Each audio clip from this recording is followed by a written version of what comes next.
So, John, welcome to the Vermillion Unplugged, and I apologize for the whole setup debacle. As some people don't know, so this is like I've been to the United Way before with the Connection Center, but I never had like a tour, so I didn't know what to expect about like the table situation. So if people are watching this, usually I'll have like the arms, and right now if people are watching, we got a box. I'm using the little stands, but I'm excited. I've had a lot of people recommend you because usually I ask people, well, who should I get in town?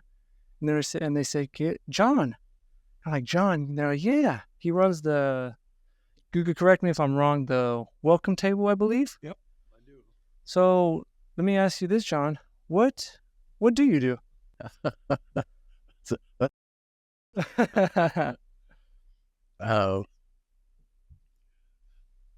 I suppose I spend 30 to 40 hours down here a week.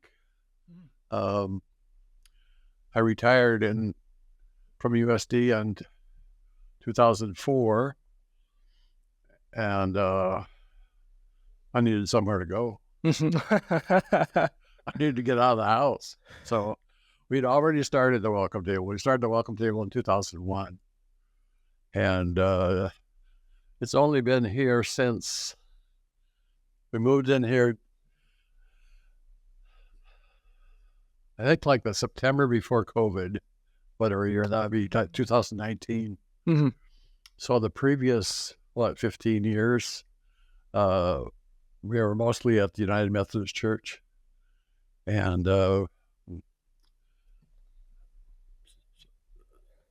we'd sort of outgrown that space.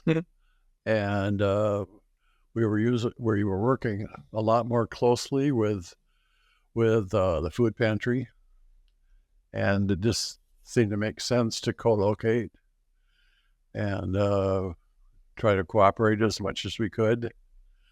That cooperation has led to a merger, so we're now part of the overall organization is called Feeding Vermillion, and under that is the Welcome Table, the Vermillion Food Pantry, Weekend Backpack Program, Back to School Program, and Tanager Takeout. Mm-hmm. And so amongst those various activities is how I get back to your original question. What do I do? Uh-huh. So I sort of put my nose in those activities. Now, I do this personally. I do want to thank y'all for what you guys do, because so me and my family, we moved here in 2020 in September or August. So we're about to hit 4 years. It was during that COVID situation. So COVID was already going by then, right? Yeah, it was about to get out, and we moved here because it was for a job at the university. So it was just me working, and I brought me and my daughter, and it was a bit of a struggle, but then we heard about the food pantry and then the weekend backpack program. So I think during that first year, we would go to the food pantry. It's like once a month. Uh-huh. We would grab, the fruits, the vegetables, the cereals, anything anything possible. And then same thing, that backpack program for my daughter, and then they would grab it. And I'm like, it's fantastic. No, I think we started that, I want to say 6 months after we got here, because we didn't know anything. As well publicized as it should be, probably. Mm-hmm. No, yeah, but I don't think it's y'all's fault. I think it's because same thing. Like we came to Vermillion and we just didn't know what to look for, and we were mostly stuck in the house the whole time. But now we don't utilize y'all since we're doing fine.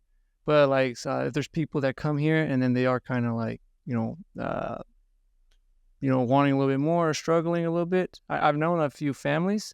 Yeah, now I tell them, I say, hey, there's a food pantry, or there's stuff for your child if you need this, or there's assistance, this and that. And I'm like, oh. So I do want to thank y'all for that. It helped a lot. You guys do a lot for this. It's good to hear. Mm-hmm. So sometimes we don't know if we're part of the solution or part of the problem. No, I think it does help. One thing that I didn't know, that well, I don't know if it's Vermillion or Clay County. It has a high poverty rate. Am I right? That's unbelievable. Do you When know? we started the Weekend Backpack program, that was about 2009, I think.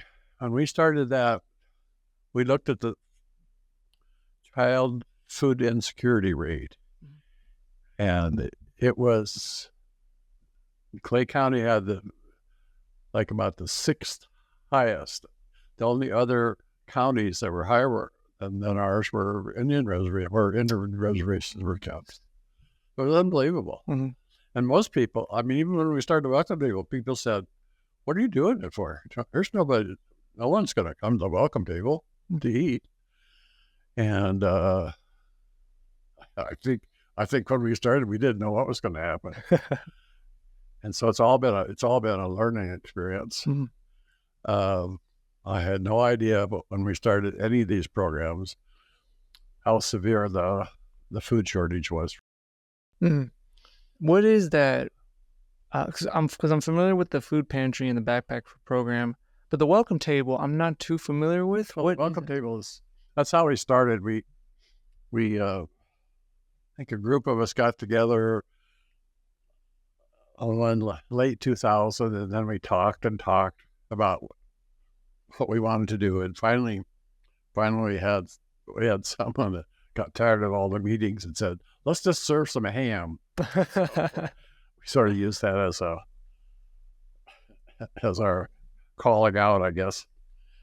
So we started that in 2001.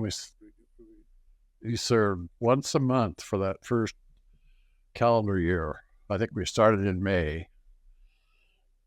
And it was, I think the first meal we had about 35 people come, and more than half of those were people that were helping to serve the meal. So, and we held it in church, in the Methodist Church, United Methodist Church. So I think we sort of had some trust issues. I can remember early on in those days, I didn't want it to be a place where you had to pray for your supper. I wanted nothing to do with any religious overtones. So there were all kinds of things on the wall at the Methodist church, as you can imagine. I would go down there early on Monday, and I'd turn them all around to try to keep people from thinking what we were doing was trying to proselytize them. So that was sort of funny. And then toward the end of that year, we made a bold decision. The board decided we'd go once a week instead of once a month. So starting in 2002, and ever since, we've been going once a week. We take a couple of Mondays off. We take off Labor Day. We take off Memorial Day. But otherwise, we're here. Weather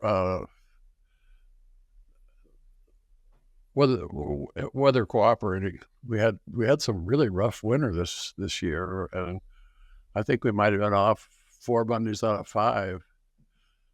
I think we had a Christmas meal all planned because Christmas was on Monday.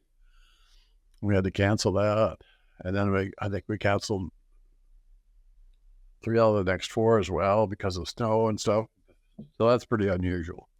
Anyway, the whole purpose of the Welcome Table is to provide food for anybody that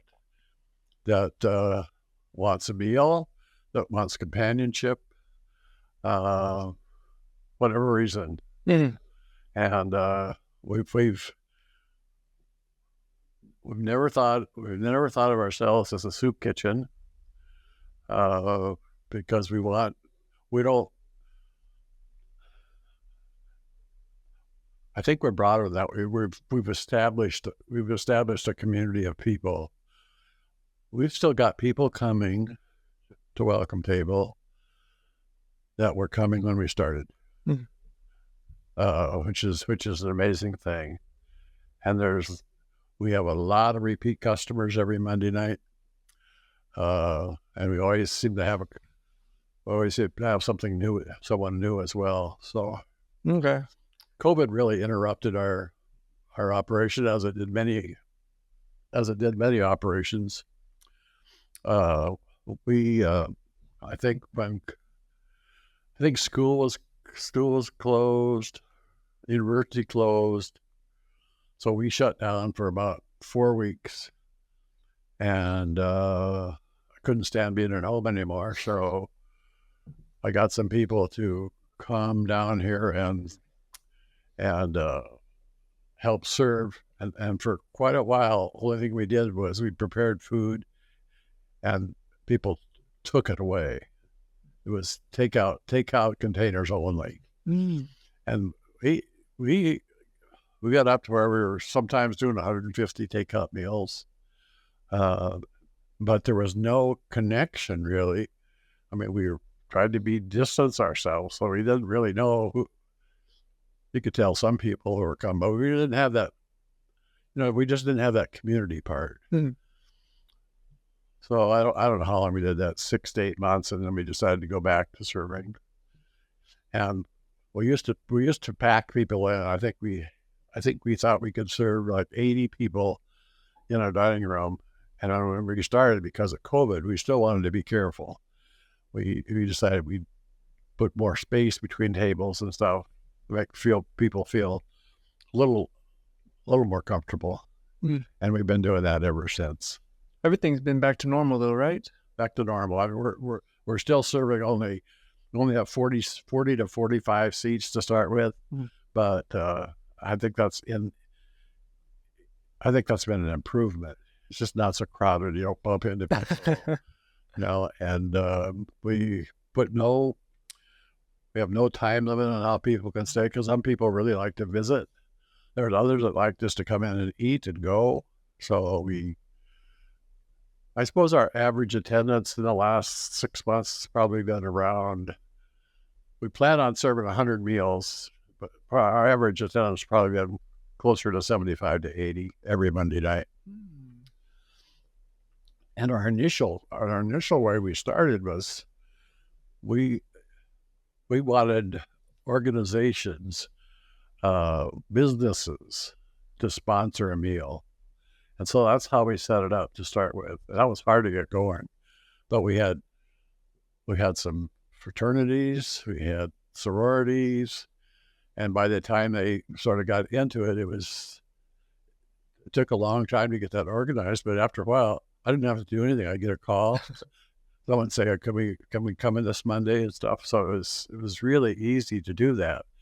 And the requirement at that time we don't have any requirements.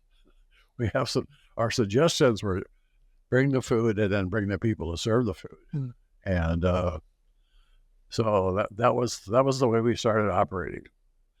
And it worked pretty well. I mean, it's a lot different than it is now. And part of that's COVID, but part of it's we started Food Recovery Network at USD. So it was three-pronged. Welcome Table was part of it. Aramark, who was the food provider at that time, was the other part. And then there was a student organization, AWOL, who was the third part of that. And the whole purpose was to serve food that otherwise would have been thrown out perfectly fine, but didn't have the quantities they needed for it or something. And that thing just grew and grew until most of the time we didn't have to require people to bring the food. We had enough food here. We might have to buy a few things, but for the most part, food just took care of itself. That's good. And that it's even expanded more since we started cooperating with the food pantry. The food waste that we have, even though most of our food was just food waste to start with, the food waste that we have now is really very, very limited, because what the food pantry can't use, they sometimes donate to us, or they donated to us, and vice versa. We had food that would probably be better served in the food pantry as well. We did that really in earnest for a year and a half, and then just recently we are all part of one organization called Feeding Vermillion. Okay. That is, I did not know all of that, but that's great how you guys just started, something small and now it's now it's huge. During the year, what's y'all's most like, when does attendance grow? Is it during like the holidays in the summer, or is it just, does it bounce around? I don't think, I think as far as Welcome Table is concerned, we don't really see much difference in attendance. It might be a little less in the summer, but not much really. It's about, and the one thing we finally learned after 22 years or whatever it's been is that we have no idea how to predict. We think there's another nice day and we better serve a little bit extra, and all of a sudden we have a low crowd. And then the other day, a couple of weeks ago, it was so hot we thought no one would come. And it was just overflowing. So I don't see. We just don't. We don't know. So that's why we just plan for 100 and go from there. Okay. And sometimes you have to be a little creative. So we don't want to run out of food, but of course we don't want to prepare so much that we have to throw it away. So sometimes toward the end it gets a little bit of creative. It used to be when I went to church, it used to be more creative because we had bigger crowds at the church. I think for a period of time there were between 150 and 200 who came to the church, and I look back on that. I don't know how we did it, but somehow we did. Do you guys get more, or y'all's audience or members, people that go there? Is it mostly like local, like community members, families, or are they students, or is it just like a mixture? It's a mixture. Okay. Definitely a mixture. Okay. Yeah. Sweet. We have some regulars that come, and we have regular families that come. We have individuals that come. It's a real mix, and that's been a nice accomplishment to have that mix, because that's what we are always intending to do. What do you enjoy about the Welcome Table throughout your years? Oh, I'll tell you a little story. Yeah. When we first started, I was still working, so I would come down here after work, or I probably cut out a little bit early, and I was just dead tired because I was tired from work, from being at work all day. And I can't think of very many times that I went home that Monday night after we cleaned up that I didn't feel better, and just had a better feeling, because you can sort of get out of yourself on here, and you can just sort of go with the flow. I don't know. It's been a great opportunity for me. When I retired, I was going to become a hermit, and I was just going to read all day. And it was certainly not planned. Nothing was planned. But I started doing this, and we've had such good help over the years. Community members, students, all kinds of different volunteers, and I think that's really what's made it possible. It's the volunteers that we get down here to help us do things. When you're working together on a sort of a common goal, it just makes all the difference in the world. Okay. I can't tell you how many USD students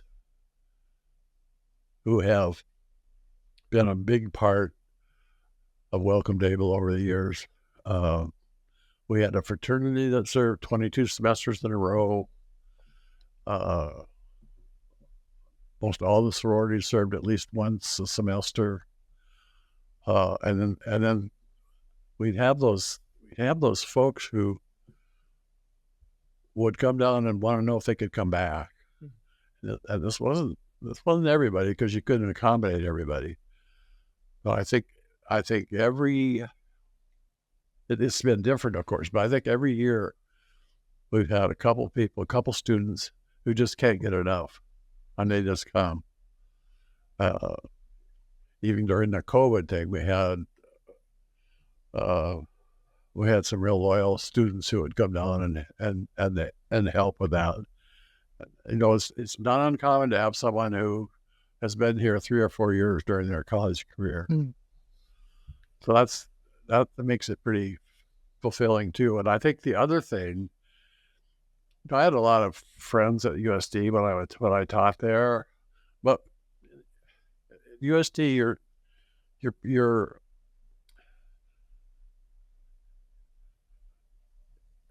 it's not as collegial as some people might think it is.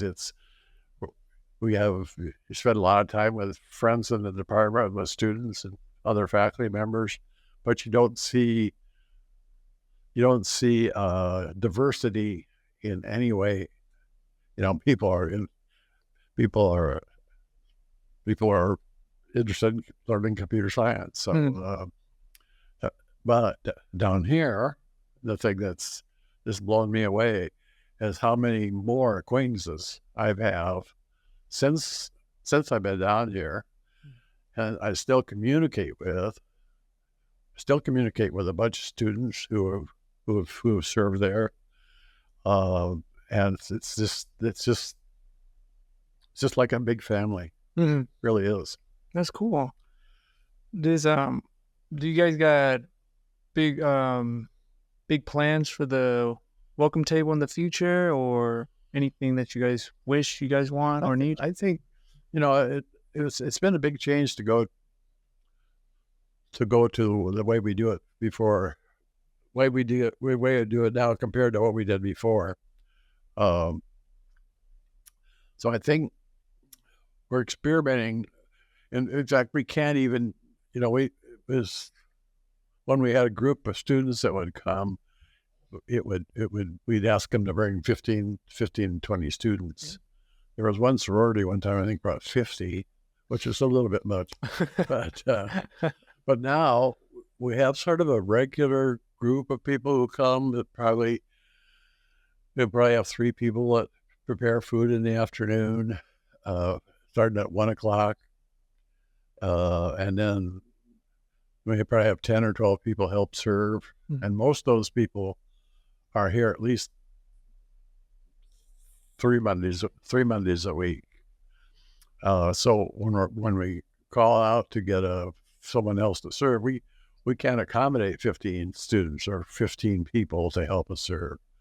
So I think the one thing we're trying to do, I think, is sort of get back to having someone sponsor the meal.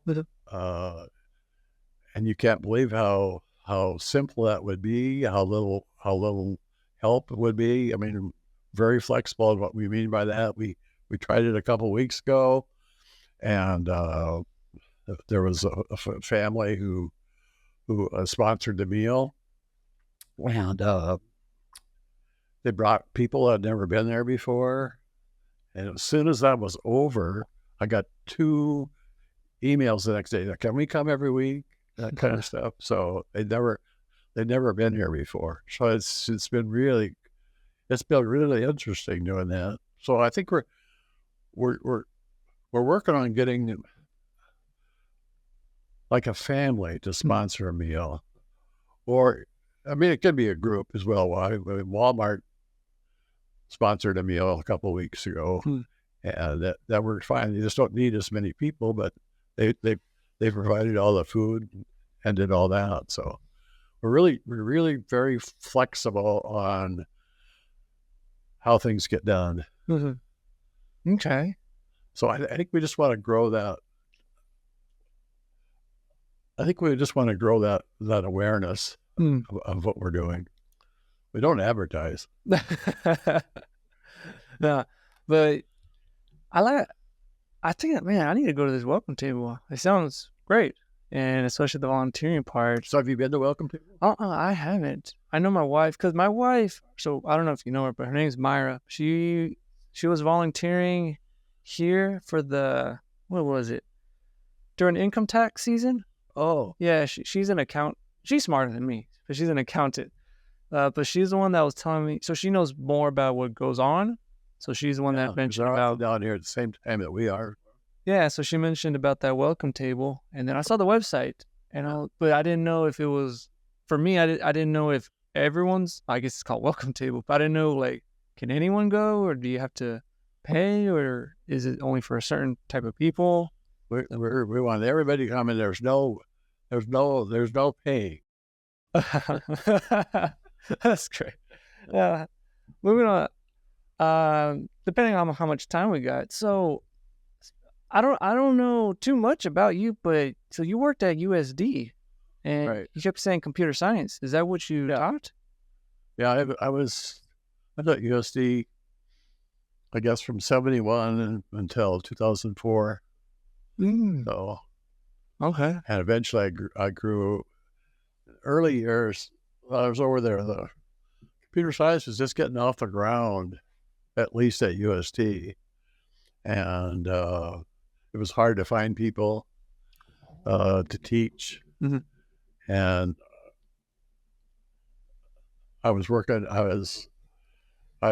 in the dean's office, and an opportunity came to me because someone was leaving from the computer science program at that time. Wanted to know if I wanted to try teaching a couple courses every semester along with my duties in the dean's office. Mhm. And I said, absolutely. And I never had any computer training at all. My master's degree in math. Mm. And I guess I did work as a programmer for a couple of years, but I've never taught any of that. And I've never taken a formal course. And that opportunity led to me being chair of the department for, I don't know, 25 years. Oh, Something like that. And just an opportunity that fell in my lap. I wouldn't even be hired. No one would hire me today because there's plenty of people that have qualifications. So it was never planned in the beginning for you to. Whoa, No, nothing's ever planned. no. What do you think about? I guess throughout those years, because you've seen how the tech has evolved, or computers, or all of that, right? Yeah. What do you think about, like, right now? As it just I've been out of the university now for 20 years, I guess. Mhm. And it's just unbelievable what's happened. And when I got out, I stayed out. I didn't go back and teach part-time or anything. But I still sort of tried to keep. Well, I didn't try to keep up. There's no way to keep up if you aren't doing it full time. I mean, when I started, I really thought there were a lot of people who sort of understood the scope of computer science. They were pretty good in all kinds of areas. That isn't true anymore. No one has the capability. You have to specialize. Okay. It's very hard to pick out. It's very hard to do. You just can't do everything. Mhm. And of course, the recent trends in AI are just unbelievable. I was gonna ask you that. What do you think about? Have you seen all that AI stuff? Have you played or Seen some? Yeah. have you messed around with it? Yeah, I messed around with it a little bit, but you can't believe. I haven't done this, but you can't believe how it improves someone's productivity. I mean, it has changed. It's changed the way that the systems are, the programming systems are developed. I don't know where the end will be. Of course, there's a lot of dire predictions about it. It's all over. It's all over the place. Who knows? Who knows? But it's fun to watch. Do you think? Even the little bit I do, I really. Do you think? I know some people have that. I like this stuff. I think it's pretty cool because it reminds me of the sci-fi movies I watch. But I know some people are worried they're like, oh, it's gonna take our jobs and we're gonna be dumb and we're not gonna think. But you still kind of because you said it helps with productivity, so it's like a tool, right? Yeah, it won't. It is a tool, and you could just like any tool, you can use it for all kinds of different purposes, whether they're good or bad. Yeah. Would you guys? That has its potential to. Who knows what? Would you guys use AI or in here or probably there's no it's more of in here it's probably more of an individual basis that, sometimes it helps with, sometimes it gives us some suggestions on how you might write a letter or summarize your email. I'm just touching on the surface of it. Have you seen the ones that create like pictures or movies? Yeah, images. Yeah, and music. I've seen now all of a sudden there's music that's being produced by AI, and I was just listening to a podcast the other day, and the guy that was running the podcast, he said this is just outstanding. I couldn't tell it.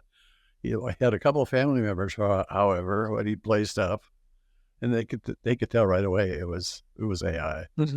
So I don't know. That's fascinating too. Oh yeah, I've seen some of the music where I've seen two types. I've seen it when they replace the voice and they just change it. Yeah. Yep. And I'm like, well, that's kind of like when they change it to a different artist. I'm like, that sounds really good. Like I've seen some, like for example, they'll change like the music from Queen and Michael Jackson. They'll just switch voices and it sounds good.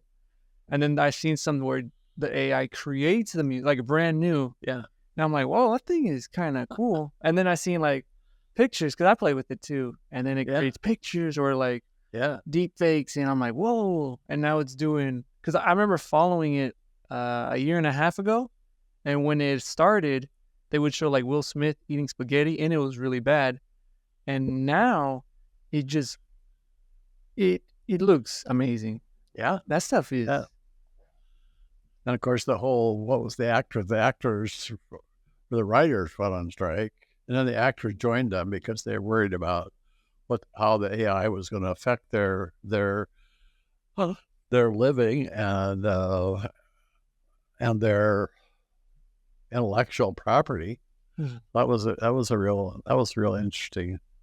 They eventually settled, but it was, we haven't seen yet what's going to happen. That's going to be very interesting to observe as time goes by. Yeah. But I better cut this short because if we keep talking about AI, I'm going to talk like 3 or 4 hours with this stuff. But I did want to talk mostly about like the welcome table and everyone's been suggesting. But no, I want to thank you, John, for being on. Yeah. Enjoyed it.